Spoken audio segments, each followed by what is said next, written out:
Bismillahirrahmanirrahim. Ngalajengkeun hancadaresan kitab Durratun Nasihin halaman 164. Kantun qauluhu hukiya anna wahidan minas sulahai. Bismillahirrahmanirrahim.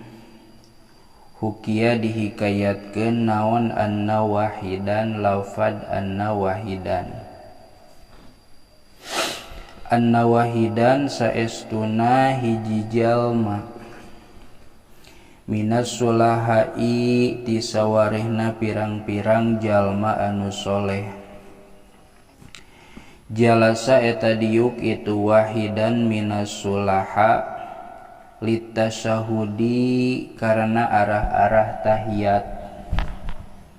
Wa nasiya sareng poho itu wahid as-sholata kana maca sholawat ala nabiyyi ka Kangjeng Nabi alaihi sholatu wassalam. Alaihi eta muga tetep ka itu Nabi as-sholatu ari rahmat wassalamu sareng kasalametan. Faro'a maka ningali itu wahid Rasulullahi ka Rasulullah fi naumihi dina sarena itu wahid. Ningali dina waktu sare maksudna ngimpi. Faqala teras ngadawuh lahu ka itu si wahid saha an-nabiyyu Kangjeng Nabi alaihi sholatu wassalam. Alaihi eta boga tetep ka itu Nabi as-sholatu ari rahmat wassalamu sareng kasalamatan. Ngadawuh kana lafad lima na saita as-sholata alayya. Lima karena naon nasaita poho anjeun as-sholata kana maca sholawat alayya ka kami. Faqala maka teras ngucap itu si wahid kana lafad ya Rasulullahi. Ya Rasulullahi he Rasulullah, istaghaltu geus narima katungkul abdi bitsana illahi ta'ala kalawan muji atawa ngalem ka Allah ta'ala wa ibadatihi sareng ibadah ka Allah. Fanasaitu maka hilap abdi. Faqala maka ngadawuh Kangjeng Nabi atawa saha alaihi sholatu wassalam Kangjeng Nabi alaihi sholatu wassalam kana lafad amma sami'ta qauli. Amma sami'ta nah henteu nguping anjeun qauli kana ucapan kami. Lafad al-a'malu mauqufatun wad da'awatu mahbusatun hatta yusolliya alayya. Al-a'malu ari pirang-pirang amal mauqufatun eta anu ditangguhkeun. Wad da'awatu sareng ari pirang-pirang doa mahbusatun eta anu ditahan. Hatta yusolliya sehingga yen maca sholawat itu jalma alaya ka kami. Lau jaa lamun mah datang saha abdun hiji hamba yaumal kiamati dina poe kiamah bihasanati ahli dunia kalawan mawa pirang-pirang kaalusan ahli dunia. Walam takun barina henteu bukti bihi eta tetep dina itu hasanat teh naon sholatun sholat. Maksudna maca sholawat. Naon sholatun maca sholawat. Alaya ka kami ruddat tah ditolak itu hasanat. Walam tukbal sareng henteu ditarima itu hasanat. Zubdatul Wa'idin. Dina ieu hikayat aya hiji jalma anu mana ieu jalma teh termasuk jalma anu soleh. Wahidan minas sulaha jalma soleh tukang ibadah tangtuna tara noler-noler kana parentah Allah.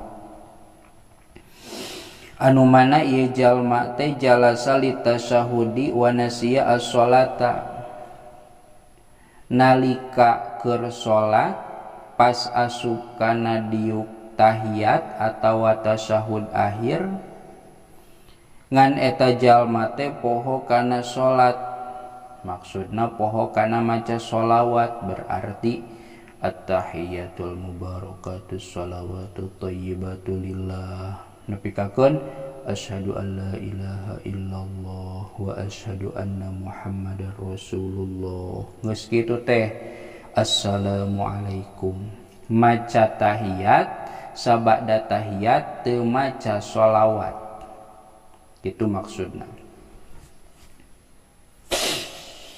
Sabada kitu eta jalma teh kulem langsung ditegur ku Kangjeng Nabi da ngaranna oge jalma soleh. Di dia dibahasakeunana faro'a Rasulullah fi naumihi,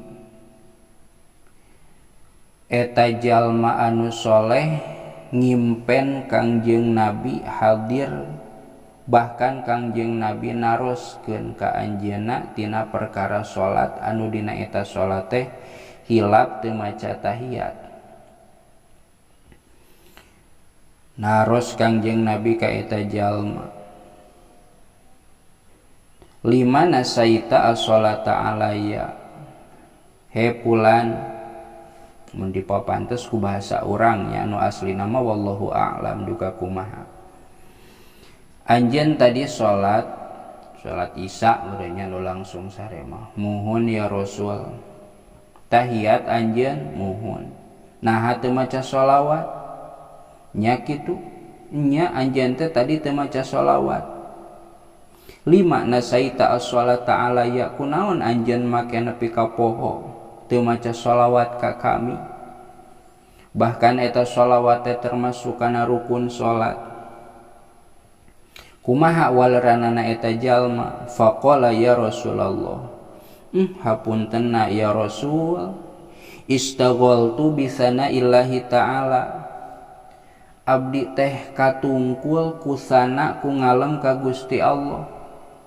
At-tahiyatul mubarakatus sholawatut thayyibatu lillah, didinya teh kan isina teh aleman-aleman pujian-pujian ka Allah, katungkul dugi kakeun fanasaitu, dugi kakeun hilap abdi teh teu maca sholawat. Oh kitunya, muhun ya Rasul. Faqala alaihi salatu wassalam, teras Kangjeng Nabi naon neraskeun kana cariosanana. Saur Kangjeng Nabi, amasami taqauli, naha anjeun teu pernah nguping kana dawuhan kami. Anu mana ya Rasul? Eta anu al-a'malu mauqufatun wa da'watu mahbusatun hatta yusolliya alayya. Al-a'malu mauqufatun ari pirang-pirang amal nu dipigawe amal soleh eta teh ditangguhkeun teu waka ditarima. Wa da'watu mahbusatun nya kitu deui doa-doa eta oge sami ditahan nepi ka iraha hatta yusolliya alayya, nepi kakeun eta jalma maca sholawat ka kami. Atuh lamun teh mah aya laujaa abdun yaumal kiamati bihasanati ahli dunya walam takun fiha sholatun alayya ruddat walam tuqbal. Jalma loba kaalusanana disebutna oge bihasanati ahli dunia nalika keur di duniana gawe hade ka ditu ka dieu, tapi manehna walam takun fiha sholatun alayya tara maca sholawat, bahkan dina tiap doana ge teu dibarengan ku sholawat, maka saur Kangjeng Nabi ruddat walam tuqbal, maka eta kaalusanana ditolak teu ditarima. Naon intina? Intina lamun teh mah salat sing husu, nu dingaranan husu teh da fokus kana bacaannya, sajaba naon sajaba tadabbur kana makna eta mah terlalu jauh jang nu awam mah, fokus we kana bacaan, fokus kana runtuyan, fokus kana katartiban, sahingga di dia diancam ku Rasul lamun teh mah jalma tara maca sholawat kapan amalna ge ditangguhkeun teu waka ditarima, doana ge ditangguhkeun ditahan teu waka ditarima. Bahkan lamun eta jalma gawe kaalusanana ditolak lamun teh mah teu maca kana sholawat. Zubdatul wa'idhin cekap wallahu a'lam bishawab.